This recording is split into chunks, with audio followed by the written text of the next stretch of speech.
చైనాతో చర్చలు సక్సెస్ అయినట్టు భారత్ ప్రకటించింది. రక్షణ శాఖ మంత్రి రాజ్నాథ్ సింగ్ రష్యాలో పర్యటిస్తున్నారు. లదాఖ్లో ఆర్మీ చీఫ్ పర్యటించి పరిస్థితిని సమీక్షించారు.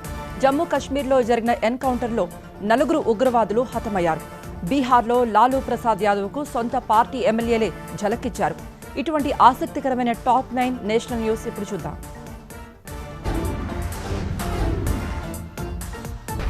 భారత ఆర్మీ చీఫ్ జనరల్ నర్వాణే లదాఖ్లో పర్యటించారు. ఎల్ఓసీని సందర్శించి పరిస్థితిని సమీక్షించారు. చైనా దురాక్రమణ తర్వాత ఆర్మీ చీఫ్ లద్దాఖ్కు చేరుకోవడం అత్యంత ప్రాధాన్యత సంతరించుకుంది. గ్రౌండ్ లెవెల్లో వాస్తవ పరిస్థితుల్ని కమాండర్లను అడిగి తెలుసుకున్నారు నర్వాణే. చైనా భారత్ మధ్య చర్చలు ఫలించినప్పటికీ భారత్ అలర్ట్గానే ఉంది.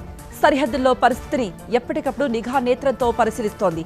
లేహ్ ప్రాంతంలో భారత వాయుసేనకు చెందిన యుద్ధ విమానం చక్కర్లు కొట్టింది. చైనా ఎటువైపు నుండి దాడి చేసినా తిప్పికొట్టేందుకు రెడీగా ఉండేందుకు సైన్యాన్ని అప్రమత్తం చేసింది. భారత్ చైనా మధ్య ఉద్రిక్తత నెలకొన్న నేపథ్యంలో యుద్ధంలో పాల్గొనడానికి తాను సిద్ధంగా ఉన్నా అంటూ హోంగార్డ్ లక్ష్మణ్ రాష్ట్రపతికి రక్తంతో కూడిన లేఖ రాశాడు. కర్ణాటక రాష్ట్రం రాయచూరు జిల్లా మస్కీ ప్రాంతంలో హోంగార్డ్గా విధులు నిర్వహిస్తున్న లక్ష్మణ్ మడివాళ విద్యార్థులకు దేశభక్తిని వివరిస్తున్నారు. సరిహద్దులో చైనాతో నెలకొన్న ఉద్రిక్త పరిస్థితులకు ప్రధాని మోదీ ప్రభుత్వం అనుసరిస్తున్న విధానాలే కారణమంటూ కాంగ్రెస్ అధ్యక్షురాలు సోనియా గాంధీ ఆరోపించారు. సిడబ్ల్యూసీ భేటీలో మోదీ ప్రభుత్వాన్ని లక్ష్యంగా చేసుకుని మండిపడ్డారు సోనియా. పేదల చేతుల్లోకి నేరుగా డబ్బులు వెళ్లేలా చర్యలు తీసుకోవాలన్నారు. జమ్మూ కశ్మీర్లో పుల్వామా జిల్లా బండజూ ప్రాంతంలో జరిగిన ఎన్కౌంటర్లో 4 ఉగ్రవాదులు హతమయ్యారు. ఈ ఎన్కౌంటర్లో ఒక సిఆర్పీఎఫ్ జవాన్ తీవ్రంగా గాయపడి మరణించాడు. లోయలో నక్కిన ఉగ్రవాదుల కోసం గాలింపు ఇంకా కొనసాగుతోంది. బీహార్లో అసెంబ్లీ ఎన్నికలకు ముందు లాలూ ప్రసాద్ యాదవ్కు గట్టి ఎదురుదెబ్బ తగిలింది. 5 ఎమ్మెల్సీలు పార్టీకి రాజీనామా చేసి జనతాదళ్ యునైటెడ్లో చేరారు. వారంతా లాలూకు అత్యంత సన్నిహితులే కావడం విశేషం. జూలై 7న ఎమ్మెల్సీ సీట్లకు ఎన్నికలు జరగనున్న నేపథ్యంలో లాలూ తనయుడు తేజ్ ప్రతాప్ యాదవ్ పోటీ చేస్తున్నారు. యోగా గురు రామ్దేవ్ కరోనాకు మందు విడుదల చేశారు. పతంజలి యోగపీఠం ఆధ్వర్యంలో కోరోనిల్ మందు విడుదల చేశారు బాబా రామ్దేవ్. హరిద్వార్లో ఈ కార్యక్రమం జరిగింది. ఈ ఆయుర్వేద మందుతో కరోనాకు చక్కని చికిత్స చేయొచ్చన్నారు రామ్దేవ్. అయితే దీనిపై కేంద్ర ప్రభుత్వం అభ్యంతరం తెలిపింది. మందు వివరాలను ఆయుష్కి ఇవ్వాలని.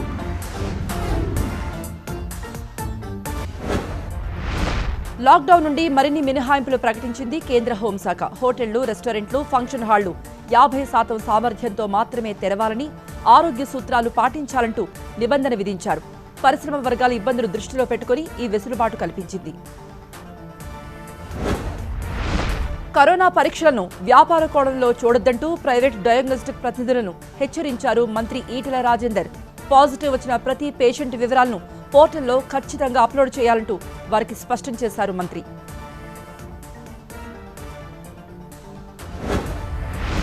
గ్యాంగ్స్టర్ నయీం కేసులో కొత్త ట్విస్ట్ వెలుగులోకి వచ్చింది. లోక్పాల్లో ఫిర్యాదు చేసేందుకు ఫోరం ఫర్ గుడ్ గవర్నెన్స్ సిద్ధపడుతోంది. ఇప్పటికే ఆర్టీఐ చట్టం ద్వారా ఫోరం ఫర్ గుడ్ గవర్నెన్స్ సమాచారం సేకరించింది. పోలీస్, రెవెన్యూ అధికారుల పాత్రపై పూర్తి ఆధారాలు సేకరించింది. బీహార్ రాజధాని పాట్నాలో కుండపోతగా వర్షాలు కురుస్తున్నాయి. ఎడతెరిపి లేకుండా కురుస్తున్న వర్షాలకు గంగానది ప్రమాదకర స్థాయిలో ప్రవహిస్తోంది. నది ఉధృతంగా ప్రవహించడంతో పలు గ్రామాలు నీట మునిగాయి. నది డేంజర్ స్థాయిలో ప్రవహిస్తున్నా కొంతమంది నాటుపడవల్లో ప్రయాణిస్తున్నారు. బంగారం ధరలు సైతం రోజురోజుకు ఎగబాకుతున్నాయి. 10 గ్రాముల బంగారం ధర 50,000కు చేరువలో ఉంది.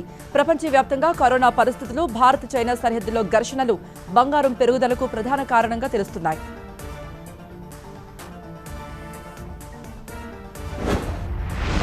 ఏటీఎం ఛార్జీలను మరింత పెంచాలని ఆర్బీఐ మరో కీలక నిర్ణయం తీసుకుంది. ఒక ట్రాన్సాక్షన్లో 5,000 మాత్రమే విత్డ్రాకు అవకాశం కల్పించింది. అంతకు మించి విత్డ్రా చేస్తే అదనపు ఛార్జీలు పడే అవకాశం ఉంటుంది. ఈ మేరకు పలు రకాల ఛార్జీలు పెంచుతూ కమిటీ నివేదికను రూపొందించింది. గుజరాత్ రాష్ట్రం అహ్మదాబాద్ నగరంలో జగన్నాథ రథయాత్రలో సీఎం విజయ్ రూపానీ పాల్గొన్నారు. రాష్ట్రంలో జగన్నాథ రథయాత్రకు హైకోర్టు అనుమతించకపోవడంతో ఆలయ ట్రస్టీలు, మహంతులు ఆలయ ఆవరణలో జగన్నాథ రథయాత్ర చేపట్టారు.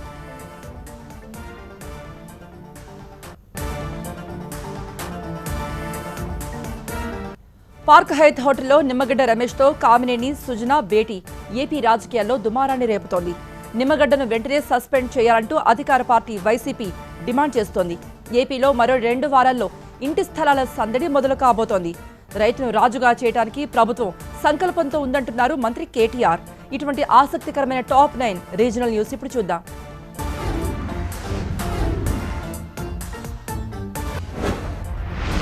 తెలంగాణ ప్రభుత్వ ఉద్యోగులు, పెన్షనర్లకు సీఎం కేసీఆర్ గుడ్ న్యూస్ చెప్పారు.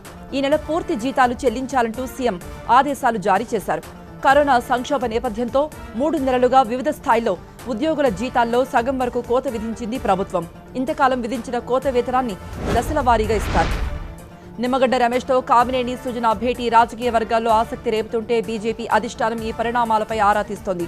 హోటళ్లలో రాజకీయ నేతలతో చర్చించాల్సిన అవసరం నిమ్మగడ్డకు ఏంటంటూ ప్రశ్నించినట్టుగా సమాచారం. కుట్రలు చేయమని ఎక్కడా చెప్పలేదంటూ బీజేపీ స్పష్టం చేసింది. పార్క్ హయత్ హోటల్లో బీజేపీ నేతలతో చర్చలు జరిపిన నిమ్మగడ్డ రమేష్ కుమార్ను ఏపీ సర్కార్ అరెస్టు చేయాలంటూ వైసీపీ డిమాండ్ చేసింది. రాష్ట్ర ప్రభుత్వాన్ని కూల్చడానికి ఈ ముగ్గురు భేటీ అయ్యారా అంటూ వైసీపీ ఎమ్మెల్యే అంబటి రాంబాబు ప్రశ్నించారు. చంద్రబాబుతో ఈ ముగ్గురు కుమ్మక్కయ్యారంటూ ఆరోపించారాయన. ఏపీలో మరో 2 వారాల్లో ఇంటి స్థలాల సందడి మొదలు కాబోతోంది. ఏకంగా 29 లక్షలకు పైగా ఇళ్ల పట్టాలు ఇవ్వాలని సీఎం జగన్ నిర్ణయించారు. ఇందుకు జూలై 8వ తేదీని ముహూర్తంగా పెట్టారు. స్పందన కార్యక్రమంలో భాగంగా జరిగిన సమీక్షలో సీఎం జగన్ అధికారులకు వివరించారు. ఏపీలో సోషల్ మీడియాలో కామెంట్లు చేసిన వారిపై పోలీసులు కొరడా ఝళిపిస్తున్నారు. గంటా శ్రీనివాసరావు అనుచరుడు నలంద కిషోర్ను సిఐడి పోలీసులు అదుపులోకి తీసుకున్నారు. మంత్రి అవంతి శ్రీనివాస్తో పాటు ఎంపీ విజయసాయిరెడ్డిపై ఒక పోస్టును ఫార్వర్డ్ చేశారని కిషోర్పై అభియోగాన్ని మోపారు. తెలంగాణ మంత్రి కేటీఆర్ పరిశ్రమల శాఖ వార్షిక ప్రగతి నివేదికను విడుదల చేశారు. జాతీయ సగటుతో పోల్చుకుంటే తెలంగాణ 8.2% వార్షిక వృద్ధిని నమోదు చేసింది. జీడీపీలో తెలంగాణ వాటా గత ఏడాది నమోదైన 4.55%తో పోలిస్తే 4.76%గా నమోదైంది. మండలిలో జరిగిన పరిణామాలపై ఫిర్యాదుకు సిద్ధమైంది అధికార వైసీపీ. గతంలో చెప్పినా వినకుండా మళ్లీ ఈసారి కూడా మండలిలో ఫోటోలు తీసిన నారా లోకేష్ పై ఎథిక్స్ కమిటీకి ఫిర్యాదు చేయాలంటూ డిసైడ్ అయింది. మంత్రి బెల్లంపల్లిపై జరిగిన దాడిపై ఫిర్యాదు చేయబోతోంది వైసీపీ. శ్రీశైల క్షేత్రంలో అవినీతి అక్రమాలను సీరియస్ గా తీసుకున్న ప్రభుత్వం అవినీతిపై ఏసీబీ విచారణకు ఆదేశించింది. ఇప్పటికే దాదాపు 2,56 లక్షల రూపాయల అవినీతి జరిగినట్టు విచారణలో తేలింది. 30 మంది కాంట్రాక్టు ఉద్యోగులపై క్రిమినల్ కేసులు కూడా నమోదయ్యాయి. ఏపీలో కరోనా విజృంభిస్తోంది. విజయనగరం జిల్లా ఎస్కోట ఎమ్మెల్యే కడుబండి శ్రీనివాసరావుకు కరోనా పాజిటివ్ వచ్చింది. ఆయనతో పాటు గన్మెన్ కూడా వైరస్ సోకింది. దీంతో ఆయన హోమ్ క్వారంటైన్లో ఉన్నారు. 10 రోజుల క్రితమే ఆయన అమెరికాకు వెళ్లొచ్చినట్టుగా సమాచారం.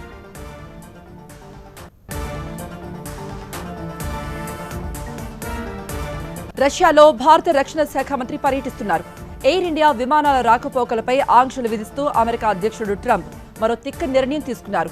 ఉపాధి వీసాలు నిలిపివేస్తూ ట్రంప్ తీసుకున్న నిర్ణయంపై ప్రపంచవ్యాప్తంగా విమర్శలు వెల్లువెత్తుతున్నాయి. ఇటువంటి టాప్ 10 వరల్డ్ న్యూస్ ఇప్పుడు చూద్దాం.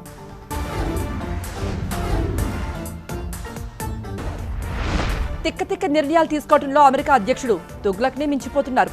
అమెరికా నుండి ఎయిర్ ఇండియా విమానాల రాకపోకలపై ఆంక్షలు విధించారు. అమెరికా ట్రాన్స్పోర్ట్ డిపార్ట్మెంట్ ఈ నిర్ణయం తీసుకుంది. రవాణా శాఖ అనుమతి తీసుకున్న తర్వాతే భారత్ ప్రత్యేక విమానాలు నడపాలంటూ కోరింది. వేలాది మంది భారతీయుల కళని నీరుగార్చే నిర్ణయం తీసుకున్నారు అమెరికా అధ్యక్షుడు డొనాల్డ్ ట్రంప్. H-1B వీసాలు సహా తాత్కాలిక ఉపాధి వీసాలను ఈ ఏడాది చివరి వరకు నిలిపివేస్తూ ప్రకటన జారీ చేశారు. ఈ ఉత్తర్వులను ట్రంప్ తాజాగా సంతకం చేశారని వైట్ హౌస్ ప్రకటించింది. ఇమిగ్రేషన్ వీసాలను తాత్కాలికంగా నిలిపివేస్తున్నట్టుగా అమెరికా అధ్యక్షుడు డొనాల్డ్ ట్రంప్ చేసిన ప్రకటనపై సర్వత్రా నిరసనలు వెల్లువెత్తుతున్నాయి. దిగ్గజ టెక్ కంపెనీలు సహా రాజకీయవేత్తలు కూడా ట్రంప్పై విమర్శలు గుప్పిస్తున్నారు. అందరికీ పని చేసుకునే అవకాశం కల్పిస్తామన్నారు Google CEO Sundar Pichai. Russia, Bharat, China త్రైపాక్షిక భేటీ కొనసాగుతోంది. వీడియో కాన్ఫరెన్స్ ద్వారా జరుగుతున్న ఈ భేటీలో చైనా, రష్యా, భారత విదేశాంగ మంత్రులు పాల్గొన్నారు. ప్రపంచవ్యాప్తంగా ఉన్న పరిస్థితులు, ఆర్థిక, సామాజిక అంశాలతో పాటు కరోనా ప్రభావంపై చర్చిస్తున్నారు. కరోనా అదుపులోకి వచ్చిన అనేక దేశాల్లో వైరస్ మళ్లీ బుసలు కొడుతోందని WHO ఆందోళన వ్యక్తం చేసింది. ఆయా దేశాల్లో క్రమంగా కేసుల సంఖ్య పెరిగిపోతోందని తెలిపింది. లాక్డౌన్ ఎత్తివేస్తూ అనేక సాధారణ కార్యకలాపాలకు అనుమతి ఇవ్వడమే దీనికి కారణం అంటోంది. అంతరిక్షంలో మరో అడుగు ముందుకు వేసింది చైనా. సొంత నావిగేషన్ వ్యవస్థ ఏర్పాటులో భాగంగా చివరి ఉపగ్రహాన్ని గగనతలంలోకి విజయవంతంగా ప్రయోగించింది. దీంతో సొంత నావిగేషన్ వ్యవస్థ ఉన్న దేశాల జాబితాలో 4వ స్థానంలో నిలిచింది చైనా. కరోనా కారణంగా ఇప్పటికే ప్రఖ్యాత ఆస్కార్ అవార్డుల కార్యక్రమం వాయిదా పడగా తాజాగా ప్రముఖ హాలీవుడ్ అవార్డుల కార్యక్రమం గోల్డెన్ గ్లోబ్ కార్యక్రమం సైతం వాయిదా వేస్తున్నట్టుగా సంస్థ ప్రకటించింది. ఆస్కార్ అవార్డులను వాయిదా వేసిన వారం తర్వాత ఈ విషయాన్ని ప్రకటించారు.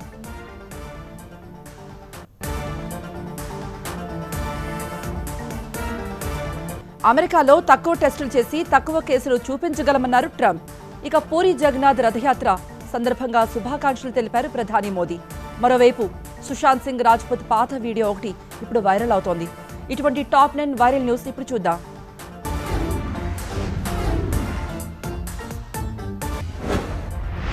అమెరికాలో కరోనా కేసులు పెరగటానికి కేవలం ఎక్కువ టెస్టులు చేయటమని మళ్లీ కామెంట్ చేశారు అధ్యక్షుడు ట్రంప్. మిగిలిన దేశాల్లాగా తక్కువ టెస్టులు చేసి తక్కువ కేసులు చూపించగలమని, అలా తమ దేశం చేయదంటున్నారు.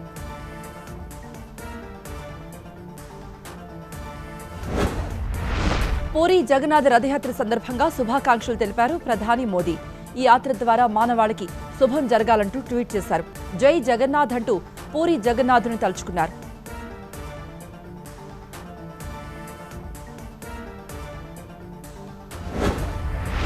సంజయ్ గాంధీ 40వ వర్ధంతి సందర్భంగా ఆయన సతీమణి మేనకా గాంధీ ట్వీట్ చేశారు. ఆయన సమాధికి దండం పెడుతున్న ఫోటోను ట్విట్టర్లో షేర్ చేశారు. ఇప్పటికీ ప్రేమిస్తున్నా అంటూ ఆమె సందేశాన్ని రాశారు.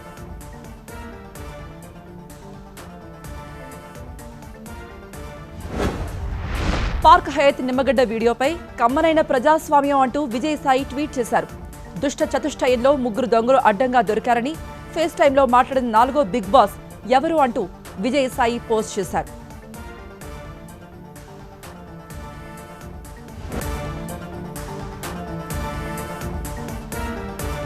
పవన్ కళ్యాణ్ కొడుకు అకీరా గెటింగ్ రెడీ అంటున్నారు. అటు హిరణ్య కశ్యప ప్రాజెక్టుపై అప్డేట్ ఇచ్చారు డైరెక్టర్ గుణశేఖర్. పూరి జగన్నాథ్ ఒక బ్రేకింగ్ న్యూస్ పేల్చారు. ఇటువంటి టాప్ 9 ఫిల్మ్ న్యూస్ ఇప్పుడు చూద్దాం.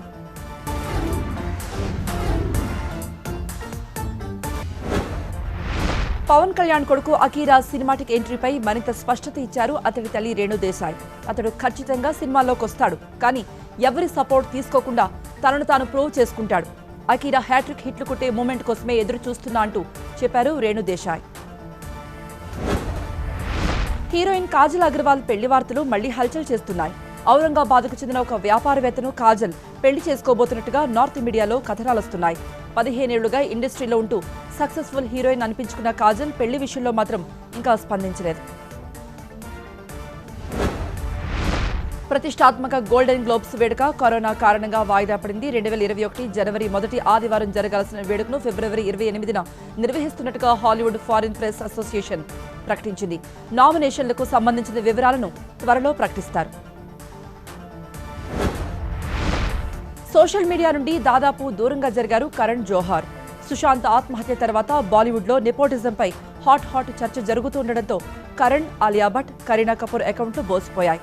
సోనాక్షి సిన్హా అయితే మానసిక ప్రశాంతత కోసం ఏకంగా ట్విట్టర్ ఖాతా డిలీట్ చేశారు. డైనమిక్ డైరెక్టర్ గుణశేఖర్ తలపెట్టిన భారీ పౌరాణిక చిత్రం హిరణ్య కశ్యప ప్రీ ప్రొడక్షన్ వర్క్ పూర్తయింది. దగ్గుబాటి రానా హీరోగా సురేష్ ప్రొడక్షన్స్ నిర్మిస్తున్న మూవీ ఇది. పరిస్థితులు చక్కబడేదాకా ఎదురు చూస్తున్నామని ఓం నమో నారాయణ అంటూ ట్వీట్ చేశారు డైరెక్టర్ గుణశేఖర్.